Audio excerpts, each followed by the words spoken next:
Hai, salam Bapak Mama, Saudara semua yang dikasihi Tuhan. Selamat bertemu kembali oleh kasih dan penyertaan daripada Tuhan.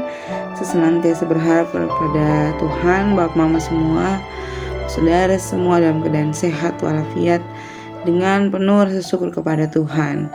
Pada hari ini kita akan membaca serta merenungkan akan firman Tuhan yang terambil dari kitab 1 Korintus 15 ayat 12 hingga ayatnya yang ke-23.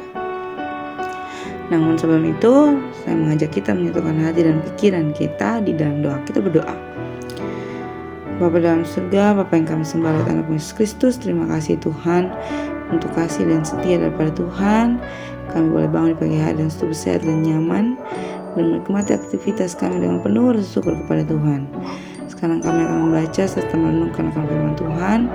Kami mohon kepada Tuhan tolong agar kami senantiasa dimampukan untuk mengerti dan memahami apa yang menjadi firman, apa yang kami baca, apa yang kami renungkan, untuk kami senantiasa dikuatkan untuk melakukannya dalam kehidupan kami hari lepas hari.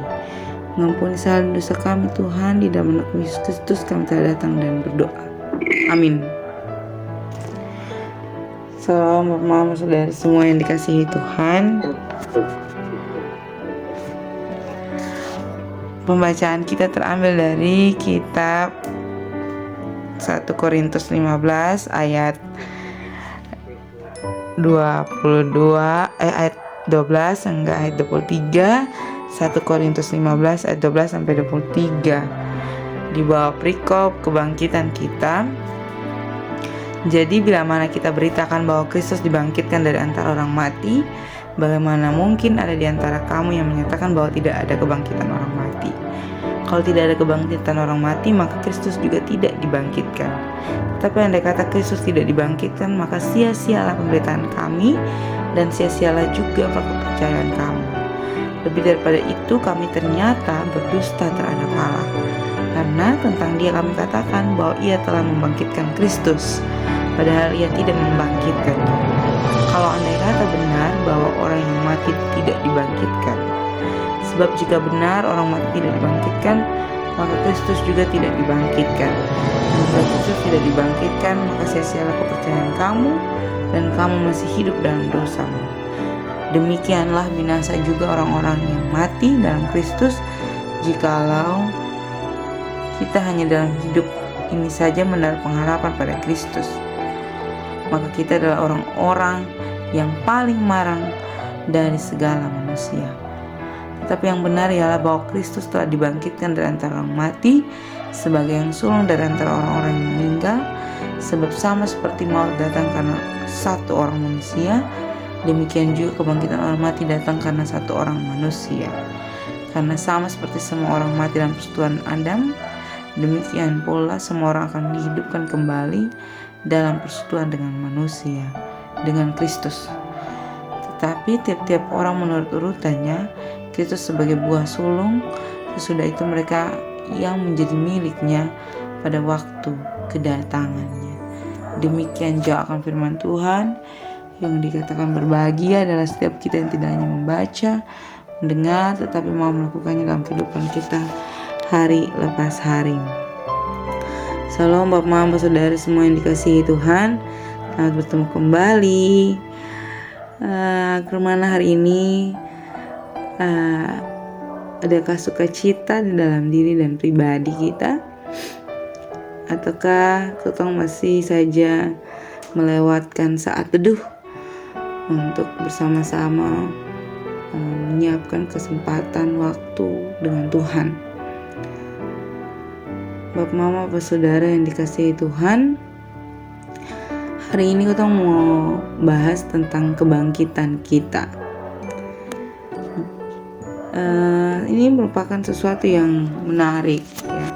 Kita selalu membahas hal-hal yang menarik dari Alkitab, dan memang dalam kitab ini selalu ada hal-hal yang menarik bagi kita penghidup.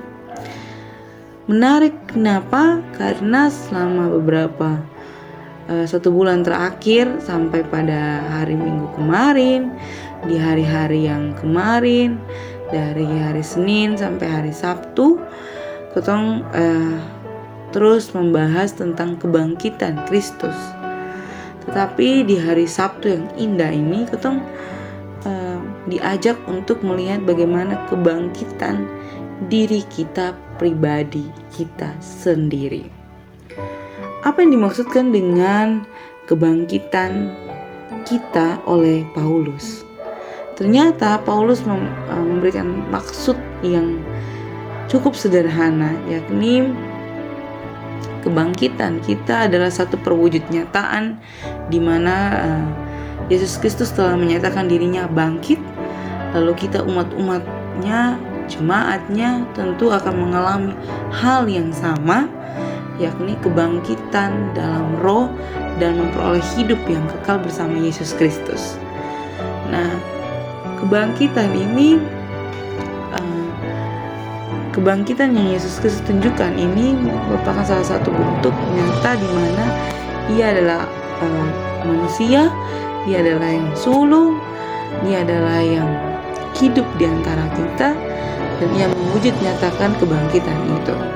Di dalam ini firman yang kita baca pada saat ini, pagi hari yang indah ini, sebenarnya ini firman sudah sangat memberitahukan ketong segala sesuatu secara secara lurus. Kenapa saya bilang secara lurus? Kalaupun ketong ingin menafsir, ketong bisa membacanya secara berulang-ulang dan ketong dengan mudah mengerti apa yang menjadi keinginan Yesus Kristus untuk disampaikan melalui Paulus kepada kita di pagi hari ini.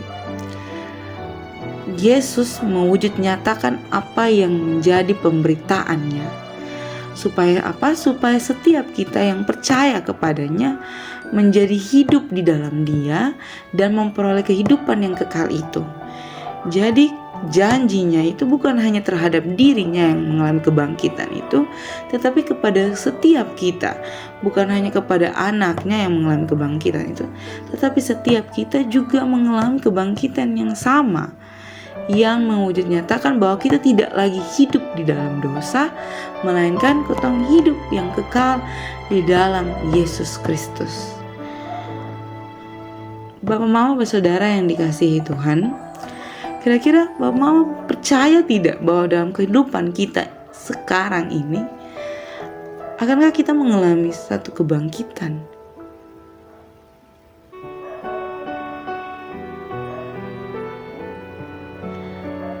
Kemana? Percaya tidak kita mengalami kebangkitan? Percaya tidak kita mengalami kebangkitan yang digambarkan Paulus pada pembacaan kita pada saat ini?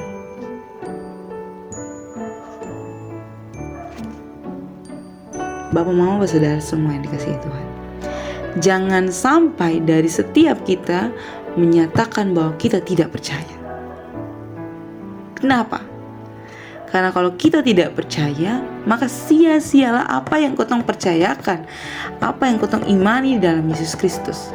Karena kotong sangat percaya bahwa Yesus yang mati itu dan bangkit itu akan memberikan kotong semua kebangkitan untuk memperoleh hidup yang lebih baik, hidup yang kekal, hidup bersama-sama Yesus Kristus, dan tidak ada lagi di dalam dosa.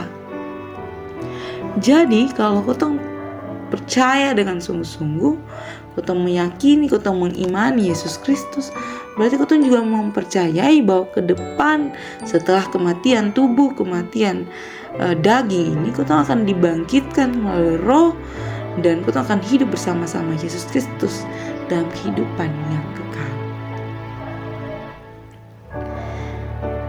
Ini menjadi satu perwujud kenyataan. Ingatlah bahwa setiap kita ini dibawa oleh dosa, dilahirkan dari dosa. Tentu apa yang dapat memisahkan kita punya hidup dari dosa adalah kematian Yesus Kristus. Yesus Kristus telah memberikan dirinya mati dan dibangkitkan, dan Ia bangkit untuk memberikan kita satu kehidupan yang betul-betul nyata, yang baru dan kudus, dan tidak lagi berbuat dosa. Jadi kebangkitan bukan hanya soal ngomong orang yang benar-benar mati secara tubuhnya mati lalu dia dibangkitkan, bukan. tetapi dia yang memperoleh hidup yang baru. Jadi dia mengalami kebangkitan itu, dia mengalami pemulihan itu dengan memperoleh hidup yang baru bersama-sama dengan Kristus, dan melihat bahwa segala sesuatu yang Tuhan buat itu membuat dirinya bertanggung jawab untuk melakukan hal yang lebih baik, hal yang tidak lagi mengulang dosa yang sama. Jadi ingatlah bahwa Kristus mati untuk dosa-dosa kita dan bangkit untuk kita memperoleh hidup yang baru. Dan ketong juga akan mengalami kebangkitan itu untuk memperoleh hidup yang baru dan tidak lagi mengulang dosa yang sama.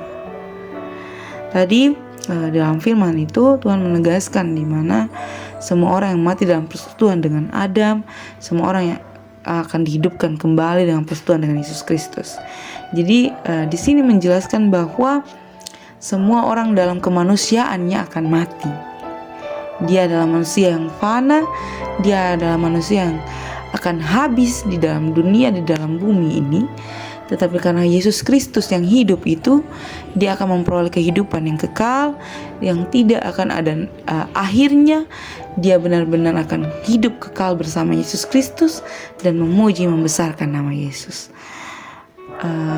Firman ini akan terus bertumbuh dalam ketong punya diri, akan terus menjadikan ketong berkat dimanapun ketong berada, dan biarlah Tuhan tetap tinggal di dalam ketong pun diri dan menjadikan ketong diri terus dibangkitkan, terus hidup di dalam roh, terus di dalam kehidupan yang baru, dan tidak lagi tinggal di dalam dosa yang telah ketong lakukan sebelum-sebelumnya. Amin untuk firman Tuhan. Untuk menutup akan renungan pada saat ini, saya mengundang kita untuk satu hati di dalam doa. Kita berdoa. Bapa di dalam surga, Bapa yang kami sembah lewat anak-Mu Yesus Kristus, segala puji dan syukur kami Tuhan, kami aturkan dalam hadirat Bapa, sebab Tuhan senantiasa baik dalam kehidupan kami. Kami bersyukur atas kasih dan penyertaan Tuhan. Kami boleh diizinkan oleh Tuhan untuk membaca serta merenungkan akan firman Tuhan. Kami memohon kepada Tuhan menjadikan kami anak-anak yang mau taat, anak-anak yang percaya bahwa kebangkitan itu adalah milik setiap orang yang percaya, setiap orang yang mengimani Yesus Kristus dan melakukan apa yang menjadi keinginan Tuhan dan tidak tinggal lagi di dalam dosa. Senantiasa kami dikuatkan oleh Tuhan untuk menjadi berkat dimanapun kami berada. Amin Tuhan. Bapa dalam surga, pada saat ini juga kami mendoakan setiap kami dalam pergumulan pribadi, lepas pribadi kami, pergumulan pekerjaan, pelayanan, suami kami, istri kami, anak-anak kami, rumah tangga kami, pekerjaan kami, orang tua kami, kesehatan kami, kami yang sedang sekolah, ujian, kami yang sedang bergumul dengan skripsi, kami yang sedang bergumul dengan mencari pekerjaan, kami yang sedang bergumul dengan penyakit kami, dalam duka sukacita kami taruh dalam tangan dan pengasihan Tuhan. Kami senantiasa berharap kepada Tuhan. Tuhan tolong memberkati, Tuhan tolong menjawab seturut dengan kehendak Tuhan. Selepas ini kami akan kembali dalam tugas tanggung jawab kami, pelayanan kami, pekerjaan kami Tuhan. Kami mohon dalam Tuhan memberkati. Biar apa yang kami kerja itu semua mendatangkan berkat bagi kehidupan kami. Mengampuni salah dan dosa kami Tuhan. Di dalam anak-Mu Yesus Kristus kami telah datang dan berdoa. Amin.